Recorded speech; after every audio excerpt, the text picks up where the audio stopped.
Hey guys, it's Katie with Credit Innovation Group, and today I'm going to tell you about why credit repair doesn't work.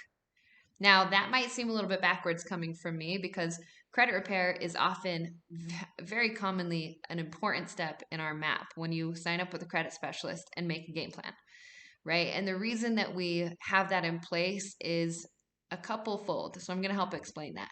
But before we get started, I want to explain to you one of my favorite metaphors for credit repair, okay?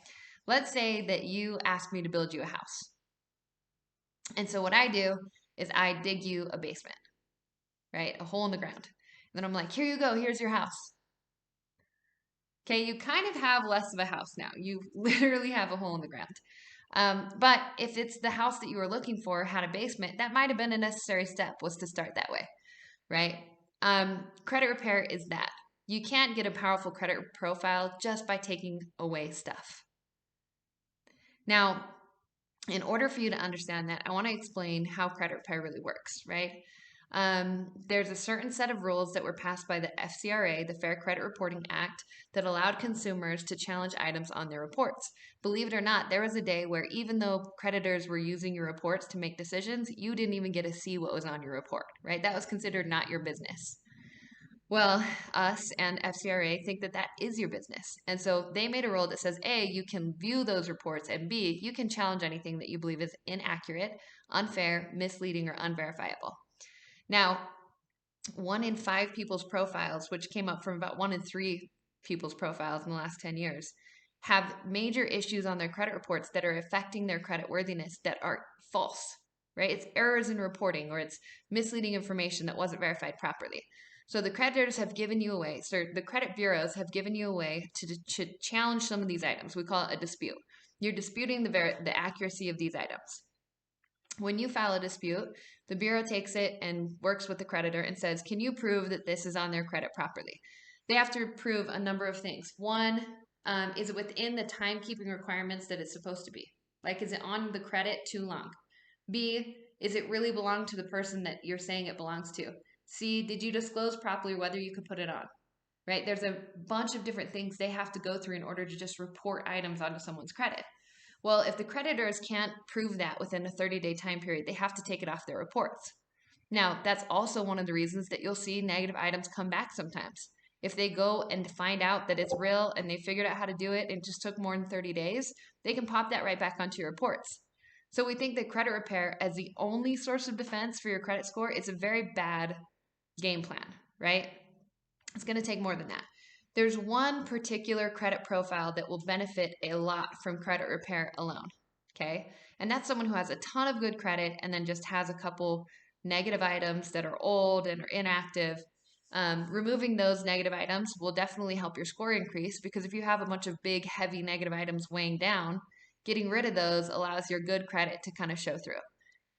Um, but that's not everyone's profile, right? In order to have a powerful lever, that's what credit is. It's to help take the money that you have that is not enough and leverage it to achieve the big financial goals that you have, right? You have to have a powerful lever to do that.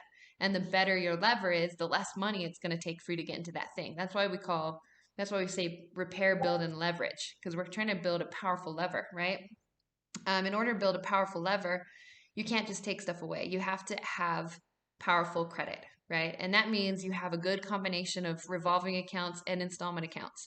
The revolving accounts that you have to have a great utilization rate. If you don't have installment accounts and I ask you to get more installment accounts, if you get the wrong ones, you can hurt your chances of getting into a home because now your debt to income ratio is too bad.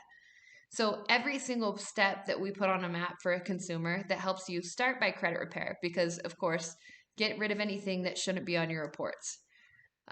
Challenge anything that you feel is unfair, unverifiable. Then it's time to really take a look at what's on your reports and see what we can do to make them work for you or stop working against you or to add something to offset it. Because when you know the credit world as well as we do, we know that there are just steps that you can take. The problem is we have to tell our consumers the really tough stuff, which is things like this is going to take time or you're going to have to pay this down. And that's not the easiest thing that most companies want to sell their consumers. They want to sell a one stop fix or a quick, easy solution, and it ends up hurting people more than helping people. We talked to consumer after consumer after consumer who has gone through a credit repair program, and they saw negative items come off sometimes. They even saw their scores increase, but they never got any closer to owning their own home, because when it comes to home ownership, there's a lot to take into account.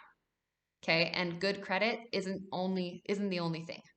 The way that we explain credit is if you don't have a good score, you can't even start the conversation with the lender. But after you do have a good score, there's a number of other things they're going to look into. So for us, we had to build a system to make sure that we could help our consumers go from not having the credit that they needed or wanted or deserved to owning their own home.